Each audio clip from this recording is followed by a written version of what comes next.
സ്വതന്ത്ര ഇന്ത്യയുടെ പ്രധാനമന്ത്രിയുമായ ജവഹർലാൽ നെഹ്റുവിന്റെ ജന്മദിനമായ നവംബർ 14 രാജ്യമെങ്ങും ശിശുദിനമായാണ് ആചരിച്ചു വരുന്നത്. കുട്ടികളോടൊത്ത് സംവദിക്കാനും അവരോടൊത്ത് സമയം ചിലവഴിക്കാനും ഏറെ ഇഷ്ടമായിരുന്നു ചാച്ചാ നെഹ്റുവിന്. കുട്ടികളെല്ലാവരും അദ്ദേഹത്തെ സ്നേഹത്തോടെ ചാച്ചാജി എന്നാണ് വിളിച്ചിരുന്നത്. കുഞ്ഞുങ്ങളെ ഒരുപാട് ഇഷ്ടപ്പെട്ടിരുന്ന ചാച്ചാജി നമുക്ക് വേണ്ടി ഒരുപാട് നല്ല കാര്യങ്ങൾ ചെയ്തു. ഇന്നത്തെ കുട്ടികളാണ് നാളത്തെ ഇന്ത്യയെ രൂപപ്പെടുത്തുക.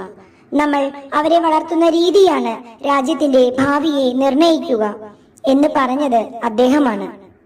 വിദ്യാഭ്യാസത്തിന്റെ പ്രാധാന്യത്തെക്കുറിച്ച് മനസ്സിലാക്കി തരികയും എല്ലാ ശിശുക്കൾക്കും വിദ്യാഭ്യാസം ഉറപ്പിക്കുന്നതിനായി സൗജന്യ നിർബന്ധിത വിദ്യാഭ്യാസവും അദ്ദേഹം നടപ്പിലാക്കി.